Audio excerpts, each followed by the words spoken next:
ఇది టాలెంట్ ఉండాలి, బేసిక్గా టాలెంట్ ఉండాలి. అంటే అబద్ధాలు కూడా ఇంత అద్భుతంగా చెప్పగలిగే టాలెంటు, నిర్మోహమాటంగా ఏమంటారు ఒక గంభీరమైన గొంతుతోటి జనాలను నమ్మించేటువంటి చెప్తానికి కూడా ధైర్యం ఉండాలి, అంత గట్స్ ఉండాలి. ఇగో అవన్నీ ఈయనకు ఉన్నాయి. అబద్ధాలు అలవోకగా ఎలాంటి వెనక ముంగడ ఆలోచించకుండా నీట్గా చెప్పుకుంటూ పోతాడు. ఇవి నిజాలే అనేటువంటి విధంగా అంత అద్భుతంగా అబద్ధాలు చెప్తా ఉన్నాడు రేవంత్ రెడ్డి గారు. ఈయనంటే 60,000 కోట్ల ఉద్యోగాలు ఇచ్చిండంట. నువ్వు ఇచ్చిన ఉద్యోగాలు అవి గత ప్రభుత్వం పెట్టిపోయిన ఉద్యోగాలు, తీసుకున్న ఉద్యోగస్తులకు అందరికీ తెలుసు. నేను బయట చూసినా ఏమంటారు కేటీఆర్ మాట్లాడుతూ ఉంటాడు, ఇవాళ మీరు 60,000 ఉద్యోగాలు ఇచ్చినా అంటున్నారు కదా, మీ ఉద్యోగాలు పాడు కానీ కరెంటే చక్కగా ఇస్తలేరు, మీరు ఉద్యోగాలు ఎడిస్తారు కానీ నేను 60,000 ఉద్యోగాలు ఇచ్చినా అంటున్నారు కదా మీరు. మనం ఇలా ఉద్యోగాలు తీసుకున్నటువంటి ఉద్యోగస్తుల దగ్గరికే పోదాం, కొత్తగా ఎక్కేనే వాళ్ళు. ఇది ఈ ఎగ్జాము మీకు వచ్చినటువంటి ఉద్యోగానికి రాసినటువంటి ఎగ్జాము కేసీఆర్ ఉన్నప్పుడు పెట్టిండ్రా, రేవంత్ రెడ్డి ఉన్నప్పుడు పెట్టిండా? కేసీఆర్ ఉన్నప్పుడు ఖాళీలు గుర్తించిర్రా, రేవంత్ రెడ్డి ఉన్నప్పుడు గుర్తించిరా? పోయి అడుగుదాం పదా అంటే ఒక్కరు కూడా ఎవరు ఇల్లు కాంగ్రెస్ వాళ్ళు, బీఆర్ఎస్ వాళ్ళు అడిగితే ఈ ముక్క ఎందుకని వీళ్ళు పెట్టలే?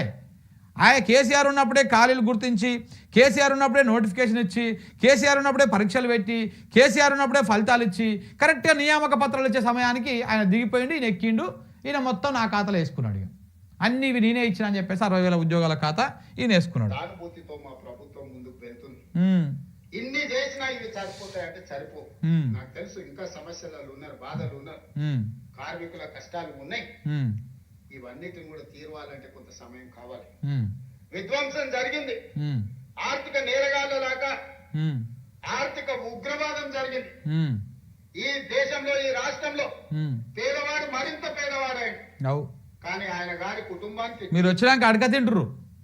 అప్పుడు పేదోళ్ళ లెక్కనన్నా కనీసం ఆడనో ఎన్నో ఇంత రూపాయి పని దొరుకుతుండే పని చేసుకొని ఆ పూట కాపుటన్నా తిని బతుకుదురు. మీరు ఇప్పుడు చివరికి మీరు వచ్చినాక అడగ తినే కాడికి వచ్చింది కథ. అడగ తినే కాడికి వచ్చింది, ఆ అడగ తిందాం అనేది దొరకని కాడికి వచ్చింది. ఆర్థిక ఉగ్రవాదుల లెక్క, ఆర్థిక దోపిడిదారుల లెక్క మీరు తయారయ్యారు. ఇప్పుడు తెలంగాణ రాష్ట్రానికి దాపురించిరు. పేపర్లు వచ్చినాయి, ఫామ్ హౌస్లు వచ్చినాయి, వ్యాపారాలు వచ్చినాయి, వేల కోట్ల రూపాయల ఆదాయం వచ్చింది. అది ఇప్పుడు మాట్లాడాలి దీని గురించి కూడా.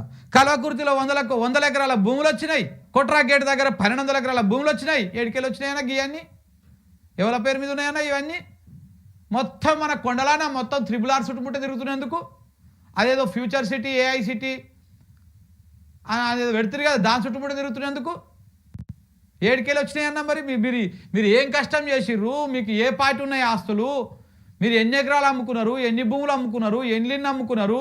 నీ తమ్మునికి ఓ 10, 15, 20 కార్లు ఎట్ట తిరుగుతాయి వెనకంగా? మీ అన్నకు ఓ 100 కార్ల కాన్వాయ్ ఎట్ట తిరుగుతుంది? మీకు ఇంత పెద్ద పెద్ద బంగ్లాలు ఏడికెళ్ళి వచ్చినాయి అన్న ఇవన్నీ? మీరు ముఖ్యమంత్రి అయ్యి 2 సంవత్సరాలు చక్కగా కాకముందుకే ఇన్ని 100 కోట్ల రూపాయలు ఎట్లకెళ్ళి వచ్చినాయి తెలియదా? దందాల వ్యవహారం ఎక్కడెక్కడ చేస్తారు అనేది బిఎన్ఎడ్లో ఉన్నటువంటి డెన్ను తెలియదా? లేకపోతే ఆడ గచ్చిబౌల్లో ఉన్నటువంటి డెన్ను తెలియదా? మీరు ఏడేడ దందాలు చేస్తారో, అత్తాపూర్లో ఎన్నో పిల్లర్ నెంబరు, ఏం కథ ఇవన్నీ తెలియదు అనుకుంటారా? సమాజం తెలుసుకుంటారు, అది కూడా కొన్ని రోజుల తర్వాత. సో కాబట్టి అద్భుతంగా ఎట్టెట పెంచుకుంటూ చెప్తున్నాడు. ఇలా ఈయన ఒక్కడు ముఖ్యమంత్రి అయిన పాపానికి, ఈయన ఒక్కడిని కొడంగల్ ప్రజలు గెలిపించిన పాపానికి అన్న ఎమ్మెల్యేనే, తమ్ముడు ఎమ్మెల్యేనే, ఇంటోళ్ళు బయటోళ్ళు చుట్టాలు పక్కల అందరూ మోతవారులే అయిపోయారు. 72,000 కోట్ల రూపాయల అప్పులున్న తెలంగాణ రాష్ట్రం 8,29,000 కోట్ల రూపాయల అప్పులకెట్ల పోతుంది? ఆయనకు మాత్రం టీవీలు, పేపర్లు, ఫామ్ హౌస్లు, వేల కోట్ల రూపాయల పెట్టుబడులు వచ్చినాయంటే ఏం జరిగిందో తెలంగాణ రాష్ట్రంలో? ముంగల పాయింట్ ఉందన్న రేవంత్ అన్న, ముంగల పాయింట్ ఉంది కాలం. రేపు మళ్ళా మనం దిగిపోయిన తర్వాత నెక్స్ట్ ఎక్కినోడు ఉంటాడు కదా, ఆడు కూడా ఏం ఊకోడు. ఎక్కినోడు మీ భాగవతం మొత్తం తీసి నువ్వు ఏడికెళ్ళి సంపాదించినావు, ఎటుకెళ్ళి సంపాదించినావు, నీ దందాలేంది, నీ వ్యవహారాలేంది, అవన్నీ కూడా తీసి పెడతారు. ఇప్పటికీ రాసి పెడతా ఉన్నాడు. ఎవరికి దోషినా కాడ ఆడ రాసి పెడతా ఉన్నాడు. రేపు మీరు దిగిపోయిన తర్వాత మరి నీ తమ్ముడు కొండలరెడ్డి దుబాయ్కి వారిపోతాడో, లేకపోతే ఇతర దేశాలకు వారిపోతాడో, నీ అన్న తిరుపతి రెడ్డి అసలు ఉంటాడో ఉండడో, వేరే దేశాలకు వారిపోతాడో తెలియదు. కానీ మీ దోపిడి, మీరు ఏదైతే దోపిడికి పాల్పడతా ఉన్నారో, ఇలా రాష్ట్రాన్ని రాకాసులు లెక్క నీ అన్నదమ్ములు అంతమంది దోసుకొని తింటా ఉన్నారో, ఈ దోపిడి మొత్తం కక్కించేటువంటి బాధ్యత తెలంగాణ ప్రజలు తీసుకున్నారు. రేపు తెలంగాణ ప్రజలే మీతో అవన్నీ కక్కిస్తారు.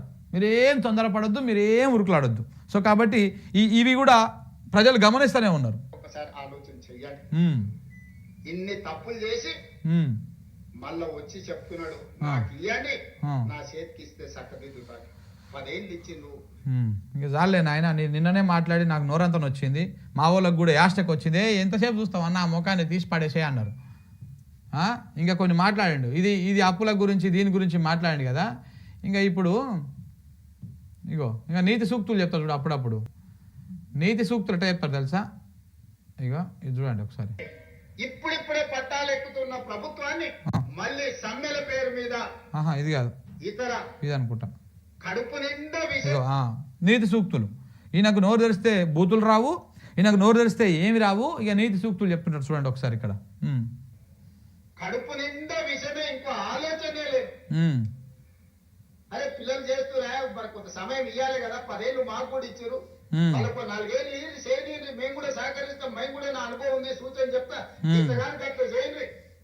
నీకు అనుభవం ఒకవేళ వయసు ఉడుకు రక్తం ఉంటే గట్ట కాదు, అనుభవంతో నేను చెప్తున్నాను. ఒక్క మాట నేను చెప్పినా ఇది ఉన్నోళ్ళు చెప్పాలి. మీరు అందరు వినుంటారు కదా ఆయన ఏం చెప్తాడు.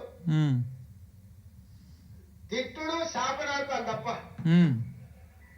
పిల్లి శాపనార్థాలు పెడితే ఉట్టి తెగి కింద పడతా. అది కింద ఏమంటారు తెలుసా? అన్న చిల్లర్ గాని తీసేయి అన్న అంటారు. అది మన స్థాయి, గుర్తుపెట్టుకోండి. కింద కామెంట్లో పెడతారు అన్న చిల్లర్ గాని తీసేయి అన్న అని. ఉట్టి మీద పాలుంటే పిల్లికి అందవు. ఇక పిల్లి కింద కూర్చొని ఒకటే పైకి తలెత్తి శాపనార్థాలు పెడుతున్నావు. ఇక శాపనార్థాలు ఎవరు పెట్టరు, ఇక పక్కన చూడరు, అర్థమవుతుంది.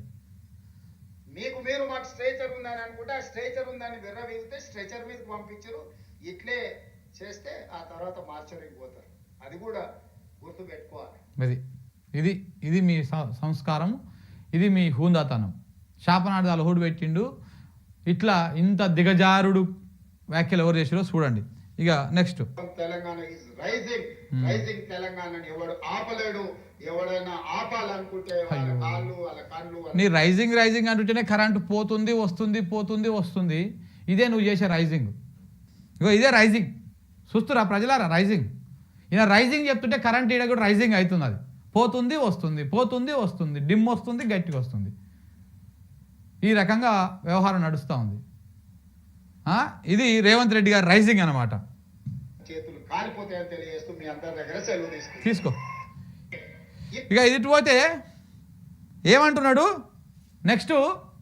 ఇక ఆర్టీసీ కార్మికుల గురించి కూడా మాట్లాడండి మిత్రులారా.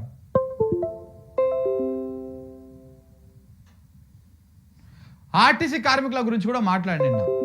ఏమంటాడు? ఆర్టీసీ కార్మికులు సమ్మె చేస్తూ ఉన్నారు కదా రేపు 7 తారీఖు నుంచి. ఆ సమ్మెను పక్కన పెట్టుర్రి అని చెప్పేసి మాట్లాడుతూ ఉన్నాడు.